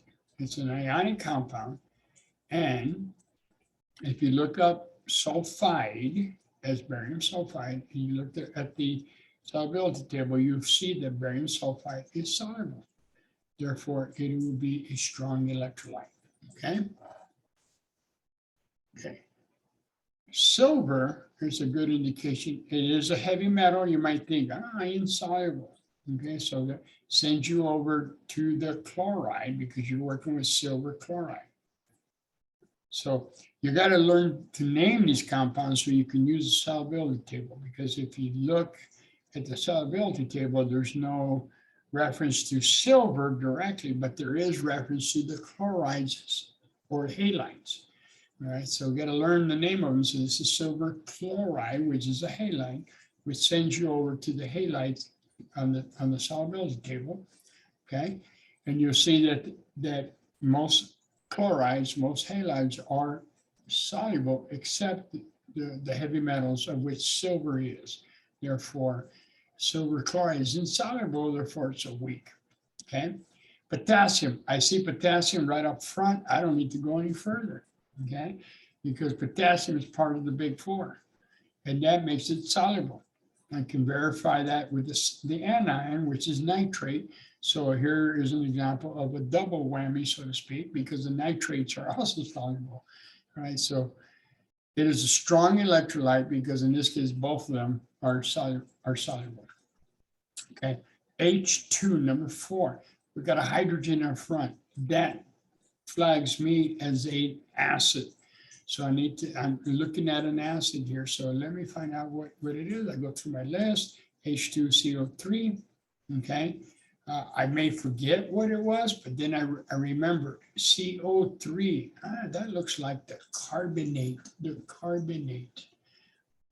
polyatomic ion. And if I put the two hydrogens back up in there, and it becomes carbonic acid, and is one of the weak acids that were given to you. So therefore it is a weak electrolyte. CO2, carbon dioxide. I look at that and I say, okay, so I don't have a hydrogen in there. I don't have any metals in there. So I got a covalent compound. So it's covalent. Therefore, it is a non-electrolyte, okay? Number 6, sodium. As in the case of number 3, I see sodium. I don't need to go any further, okay? Because sodium is part of the big four, which means that whatever follows will be soluble, okay? Will be soluble. And so being soluble, and the fact that I got the hydroxide ion tells me I got a strong base. A strong base because it is soluble. So strong electrolyte. Calcium carbonate, okay? Calcium carbonate, I go through the carbonate column for the solubility, and I will find that calcium carbonate is classified as insoluble.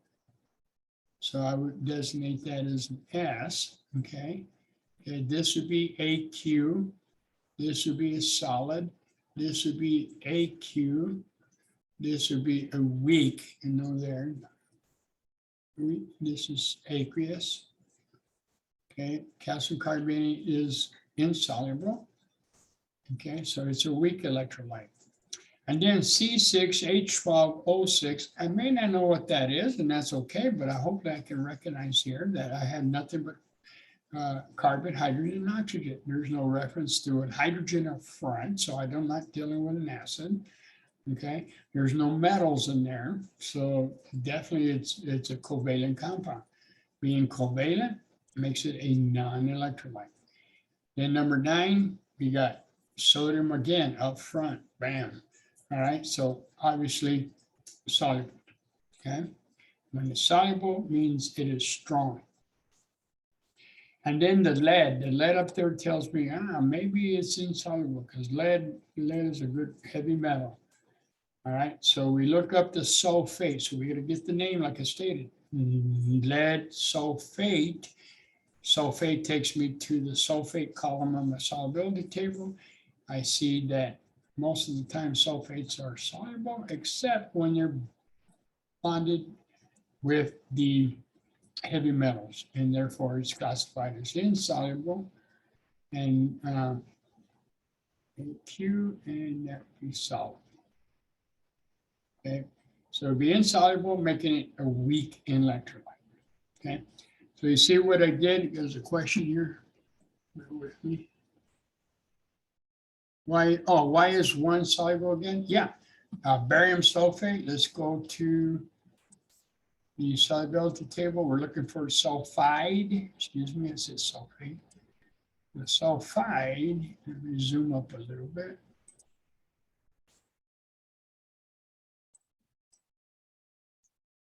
The sulfide, normally, here's a sulfide right here, number 9. Normally, sulfides are insoluble unless they're attached to the 4 here, okay? And they're attached to either calcium, strontium, or barium. So there's 7 examples, and the one that we presented was barium sulfide, which is soluble, okay? So normally you would think, okay, sulfides in your head, they're insoluble, but I better go make sure it's not one of the 7, okay? The same is true for the others. Yeah, normally the carbonates are always insoluble, except when they're attached to the 4. And the same is true for the chromate and the phosphate.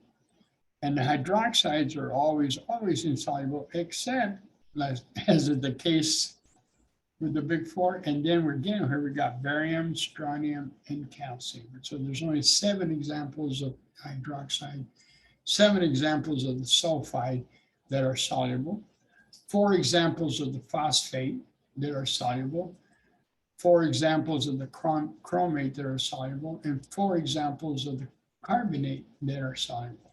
Okay, so we got 4, 4, and 4. We got 7 here and 7 here that are soluble. Everybody else, everything else is attached to is insoluble. Okay.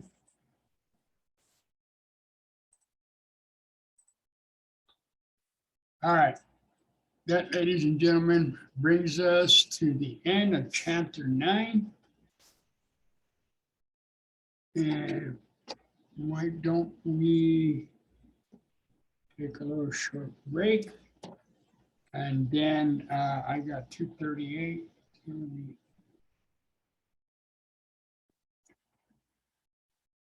15. Come back in about 15 minutes. Okay. Then what I'll do, if you don't have any questions, I will continue with chapter 10.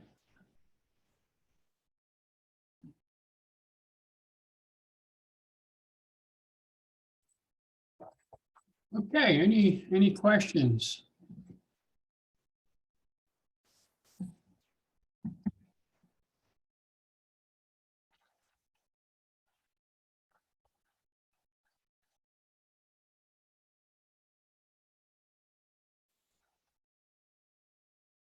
You probably saw my background here. This is I was a civil engineer 52 years ago today. I enlisted, so like half a century ago, over half a century ago. Anyway, I was a civil engineer, so there's a memorial for all the civil engineers over the time. Anyway, any questions, concerns at this point? If not, I'm going to jump into chapter 10. Okay. Chapter 10 deals with the chemical reactions. Now, we started some of the chemical reactions. I mentioned a few. We had a combustion reaction where you're burning something. The one we just talked about is an acid-base reaction or neutralization reaction. And we're going to talk about some other ones that require the use of the solubility table. So learn how to use that solubility table, because we're going to deal with reactions that you put in 2 reactives that are soluble based on the solubility table. They intermix with each other and produce new products. And they depend on the new products and their respective solubility properties. It will be either classified either as a go or no go, depending whether the new products generated are soluble or not. So we're going to learn about that. And then there's another part that we're going to learn about is the activity series of the periodic table. Also be able to predict whether a reaction will go forward or not, depending on what is classified as the activity series, but we'll get to that. Okay. Now, as mentioned before, matter is, neither created or destroyed. It may seem like it is, but it really isn't. It just gets moved around. It just gets changed to different forms, matter, and that includes energy. Okay, which means that because of this law, it says the total mass of reactant at the beginning and total mass of all the reactants, when the reaction is complete, the total mass of the products will be the same. Okay, we haven't lost anything. Okay, I used to do an experiment, a show and tell in class when I was there, where I would demonstrate that. But obviously, I can't do it here. Anyway, the bottom line is this. It says, let's say, for example, and this is an arbitrary number, if I start off with 254 carbon atoms in any form, that after I'm done, I will have 254 carbon atoms in a different form. Okay? It's still going to be carbon, and I'm still going to have 254. atoms at the end. And I will have to balance these chemical reactions. And we did a little bit of that when I introduced to you the acid-base reaction between that acid and base. And I went through the exercise that's showing you, wow, we got same number of hydrogens on the left as we do on the right, so on and so forth, okay? And that's what I introduced to you was what we call a balanced chemical reaction. Because we put the numbers, the coefficients in front of the reactants to change how many of those reactants we need.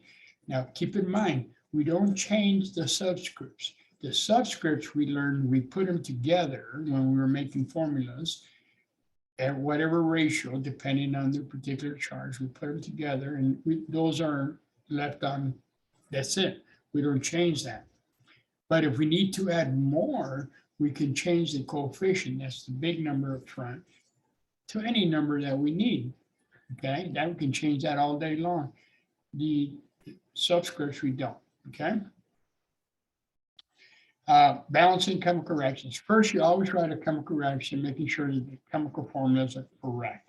We've done some of that, where we put them together, and even if the word is written, if it's written on in the sentence, the first thing to do is we take what is written, convert that to ionic compounds, and then put them together so that we can put them together with the right number of each, so that when we put them together, the net charge is 0, specifically for the ions. Once we do that, we start to balance the chemical reaction. And we add numbers in front of the coefficients. Now, some of these reactions we do, it's really a trial and error. We throw a 2 there, do an inventory and see how many new atoms we created, not created, we have a number of, and then we go back and forth. So bottom line is this, we have a reaction, we may put a number, a coefficient on the products, which then causes another atom to go up in number, so we go back to reactants and put a number of coefficient there. And we may have to go back a third time.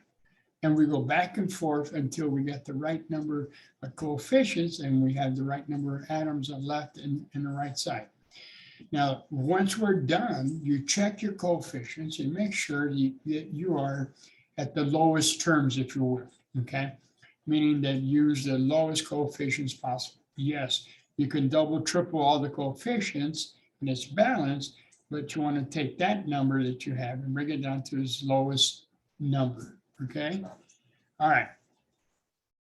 For example, we have here a reaction of hydrogen gas in the presence of oxygen, and we ignite it and boom, you get a nice big reaction. A lot of rocket fuel is generated with hydrogen and oxygen. And it generates water, okay? So you can see with the models there, the space scale models, we have 2 molecules of hydrogen written in a dark gray color, and then 1 molecule of oxygen gas, diatomic oxygen, written in the larger white color, okay? They rearrange, new products are generated. We break the hydrogen bond and oxygen bonds and to create new bonds, specifically oxygen and 2 hydrogen bonds.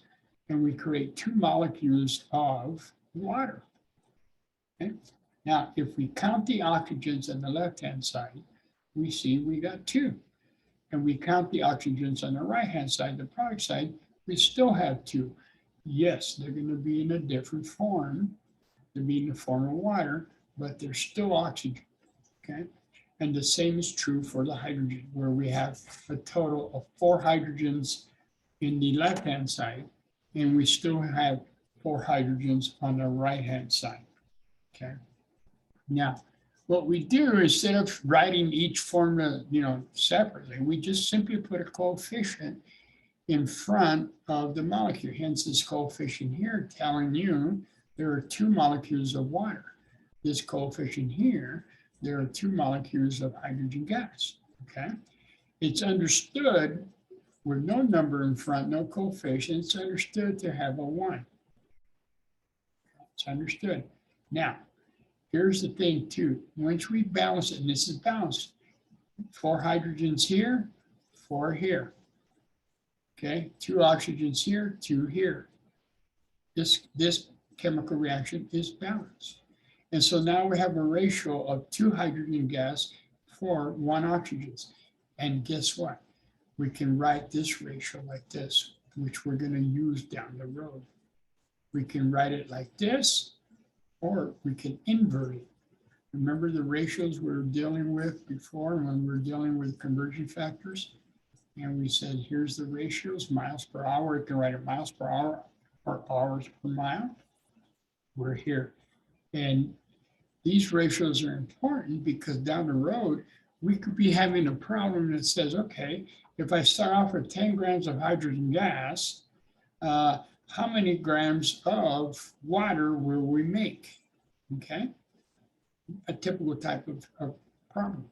And we're going to be using the coefficients there in front of hydrogen and water. And we're going to convert that gram into, remember the units of moles? We're going to be using moles. We'll get to that. But before we can even do that, we got to make sure we balance this chemical reaction properly, because we're going to use those coefficients. All right. So if we have here, we have this one here. We have nitrogen in the presence of hydrogen yields or gives ammonia, NH3. Notice what I did. I took the chemical equation and I converted it to a sentence, because you could have the problem where you're given the sentence or two of a chemical reaction from which you take that information and convert it to the chemical reaction. So here again, I repeat, we got nitrogen in the presence of hydrogen yields or produces NH3, which is ammonia. All right. So for these reactions, we can do simply start and try this with a trial and error.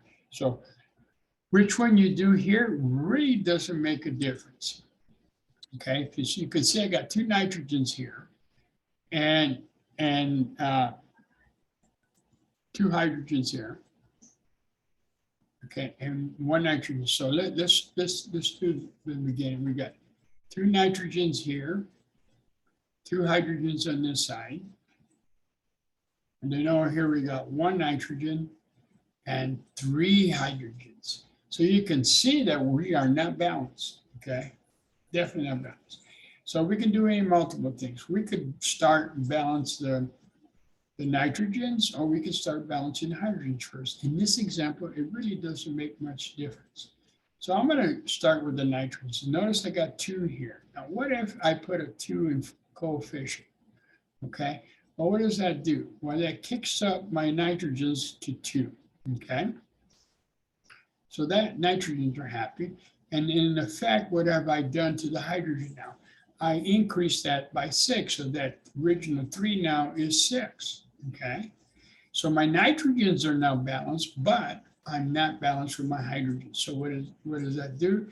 I go back to the reactant site and I say, what if I put a 3 there in front of hydrogen? Now I got 6 hydrogens on the left-hand side. And sure enough, I go back and check. I got 2 nitrogens on the left-hand side, 2 on the right-hand side. I got 6 hydrogens on the left and 6 on the right. We are balanced. Note when you start balancing the ratio, this is a 1 to 3 ratio. Okay, what that tells you that in order for this reaction to proceed as written, I need 3 molecules of hydrogen gas for every 1 molecule of nitrogen. And when that reaction yields, what it produces, 2 molecules of ammonia. Okay. All right. And like I said, most of the equations you will have are real strict, simple equations. There won't be any complicated equations. But these simple ones, it will be a trial and error. I will know for you that we have for some type of reactions that we have a systematic approach, okay? I'll note those when we get to them. All right, let's check this one out. All right, so now we have hydrogen gas in the presence of bromine yields hydrogen bromide, okay? If this was an aqueous HBr, then it would be hydrobromic acid, just like HCl. Yeah, hydrochloric acid or hydrogen bromide. So this is hydrogen bromide. Okay. Well, analysis of this equation tells me that I can do a couple of things here. Well, one thing actually. Yeah. Always keep it simple. Don't make it complicated. I have 2 hydrogens here, 2 bromines here. Okay. I got 1 hydrogen on this side and one bromide on the product side. So what if I simply put a 2 right there? Well, that kicks up my hydrogen to 2 and it kicks up my Br to 2, right? Guess what? I'm balanced now. Okay? That was a pretty easy one, right?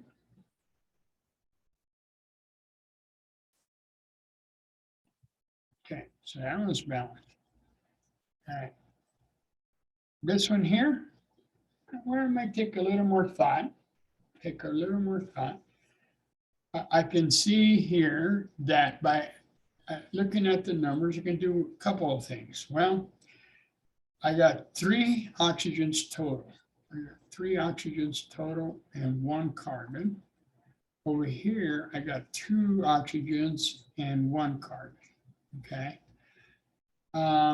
What if, since I got odd number here and I got an even number here, what if I put a 2 in front of carbon monoxide? So this reaction is carbon monoxide in the presence of oxygen yields carbon dioxide.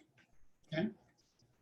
So now I've evened up the numbers. I saw an odd number. So now I got, where I had 3 oxygens before, now I got a total of 4. Nice even number. So what I can do over here, what that does is that kicked up my carbon, right? 4 oxygens there. That kicked up my carbon to 2. So if I put a 2 right here, that will kick up my carbon to 2 to balance what I did in the lab, and at the same time, kick up my oxygen to 4. And lo and behold, by default, it balances out. Okay? 2 carbons on the 2 carbon monoxides on the left, 1 oxygen, yielding 2 carbon dioxides on the right.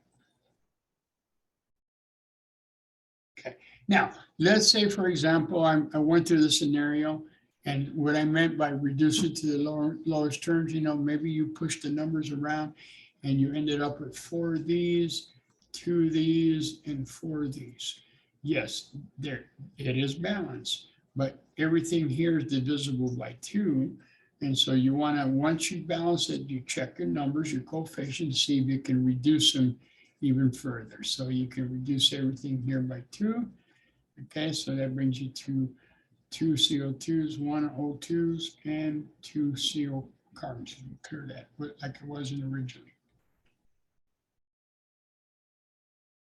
Okay, so in writing reactions from words, I kind of introduced that. I said we had the chemical reactions, and I converted that to words. Now we're going to have the words, and we're going to convert that to chemical reactions. And remember to add our physical state. So go back, if we're dealing with the elements directly, go back and refresh your memory as to who are the liquids, solids, who are the gases. Okay, and if we're dealing with ionic compounds, and then we look at the solubility rule to determine whether it's insoluble, which gives us the S, physical state, and if it's soluble, we use the AQ. Okay, so go back and remember. And oh yeah, don't forget about who are the diatomics. Okay, who are the diatomics? Subscript tells how many atoms in that particular molecule, which we don't change. I can't overemphasize that. And the coefficients tell us how many molecules that we need, which we can change as needed. I'm getting the buzz in this left ear plug here.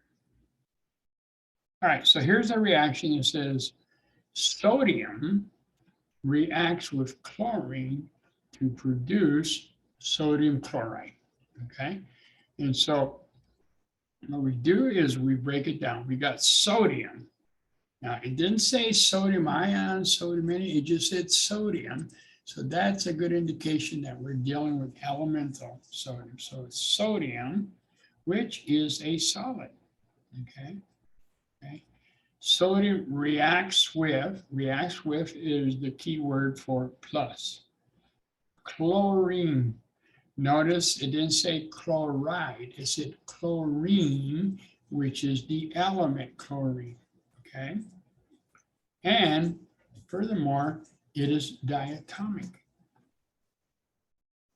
Okay, now, then it says it produces solid sodium chloride. Now we're dealing with an ionic compound, and so to produce is the flag for the arrow, okay?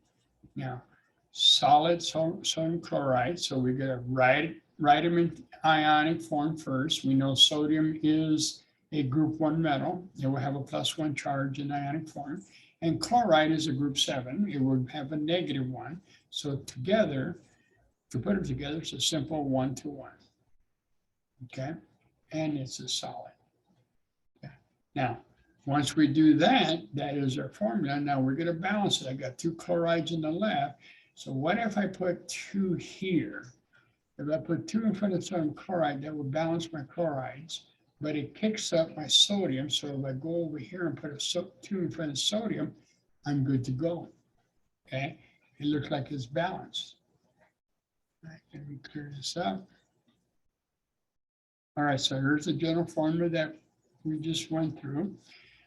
I forgot to put the physical state for the chlorine, but it's a gas, okay? So now you added the states, not balanced, and now we balance it. And we end up with 2 sodium, 1 chlorine, to give us 2 sodium chlorides, okay? Of course, it could not be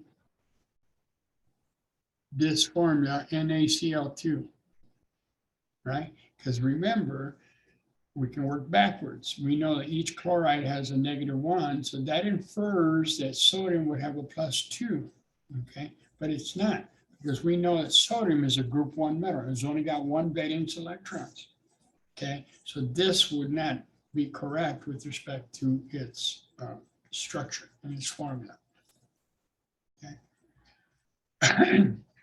This is an interesting reaction because sodium metal itself is very hazardous, very rough. I mean, we have to, when you use it, actually it's stored in oil because it's so reactive with the moisture around you.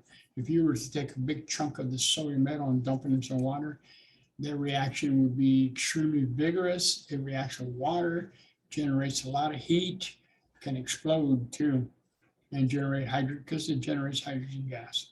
And then you got chlorine, which is a poisonous gas and not a good thing to deal with. Poisonous gas, extremely hazardous metal. Combined, you have something that you can put on your French fries, sodium chloride. And the only thing that happened between these two is there's a transfer of electrons, specifically 2 electrons. Sodium gave up the electron, and guess what? The chlorine picked up the electron. All right. Those little electrons are amazing. All right, this one here, we have aluminum reacts with bromine to produce solid aluminum bromide, okay? So that's our product here, aluminum bromide. So we're going to put Al +3, and the bromide is a Br -3. So that means that the product will be AlBr3 and then solid, okay? And that's the final product. Remember, the ionic compounds, write them as ions first before you put them together. Let me clear that up there. So that's the formula. Then we put the physical states. Aluminum is a solid. Bromine is one of the 2 liquids, right? And then we were told that aluminum bromide was a solid. Now we're going to balance it. Well, we can do this in any couple of ways here. One, well, find a common number. Let me show you this. Remember when we put in formulas together and we had something with a +2 and a -3, okay? And I said, well, find a common number so you can make them work to put them together. It's very analogous here too. I got 2 BRs on the left, 3 on the right. Well, of course, if I make this a common number, it would be 6, right? So if I put 3 there, and if I put 2 there, my bromides are balanced. I got 6 now on the left, 6 on the right. So the BRs are good. What that does is it kicks up my aluminum to 2. No problem. Add a 2 in front of aluminum. So as a general guide to help you, if you have a atom, which is a monatomic element all by itself like aluminum, save him for last. Try not to balance him first. But if you got, then that means anything else that it's partner with, balance those guys first. So here what we did was balance the bromines first, and then we just came back and added a number to aluminum. Okay, and that's the advantage of saving the monatomic element last, because all we do is just stick whatever coefficient we need in front of it, and we're good to go. Okay.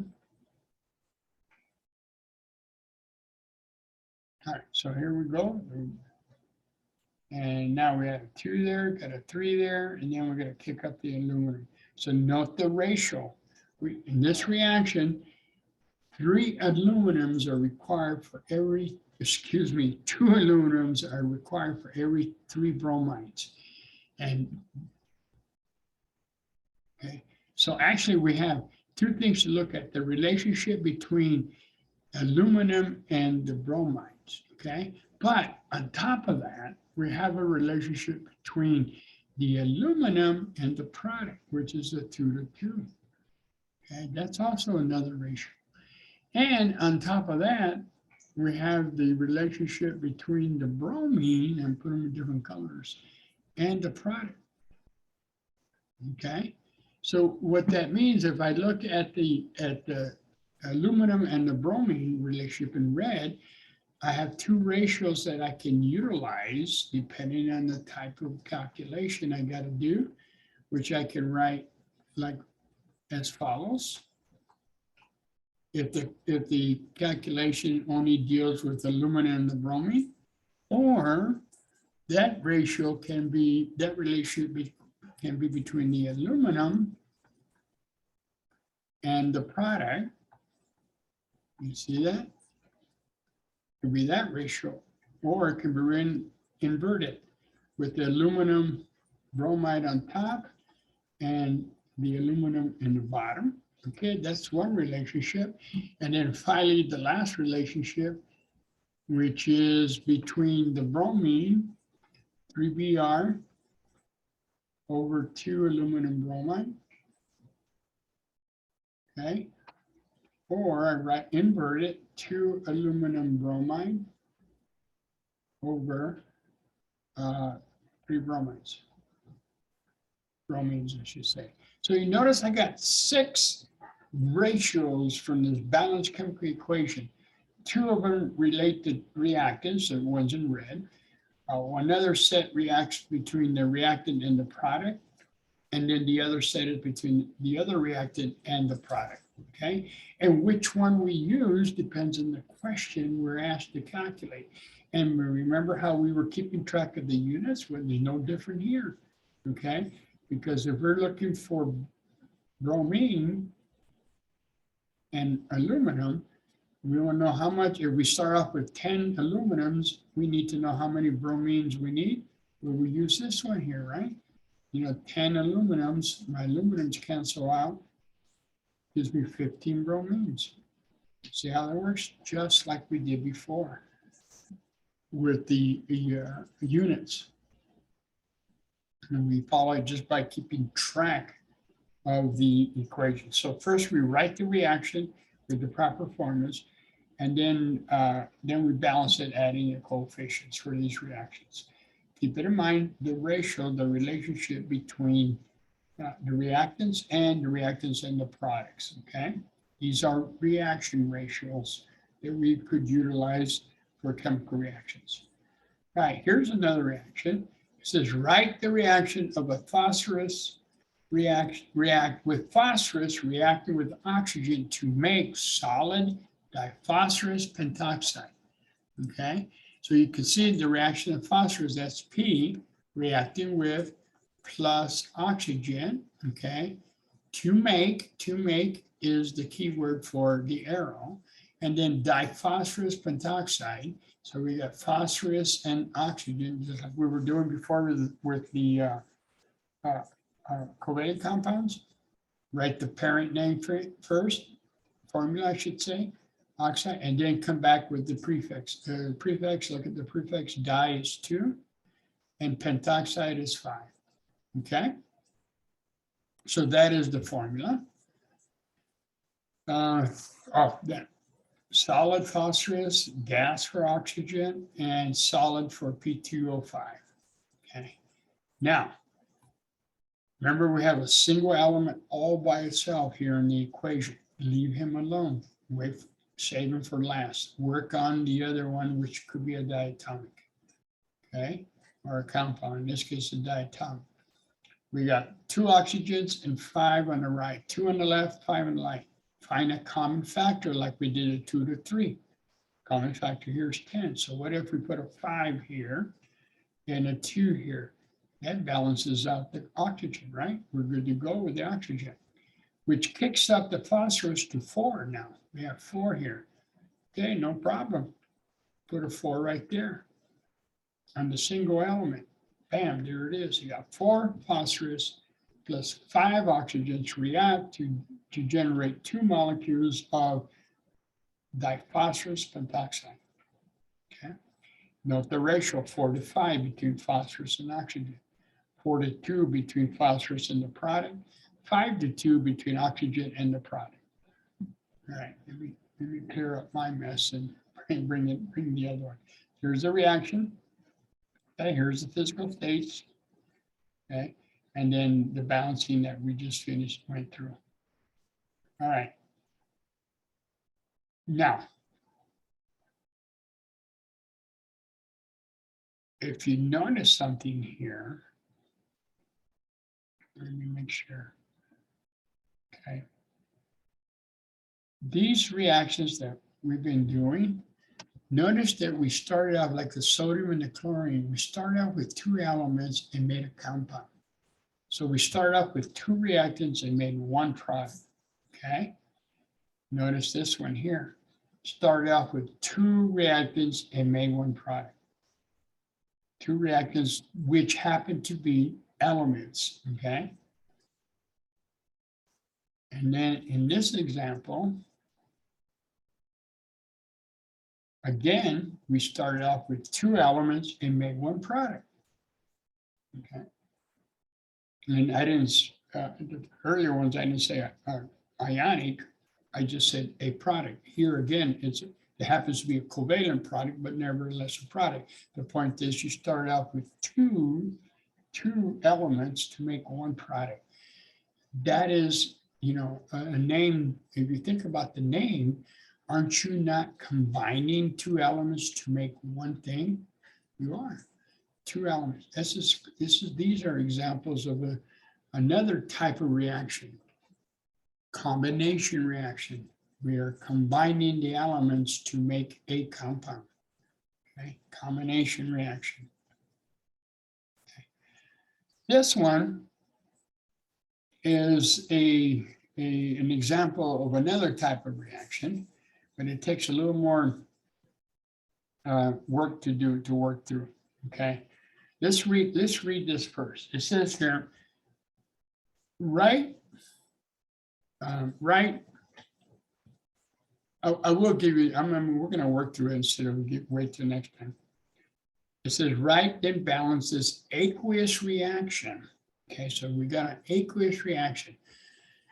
That should give you a flag to say, you know, I think I need to have nearby the solubility table, solubility rule table, because we're dealing with aqueous reaction.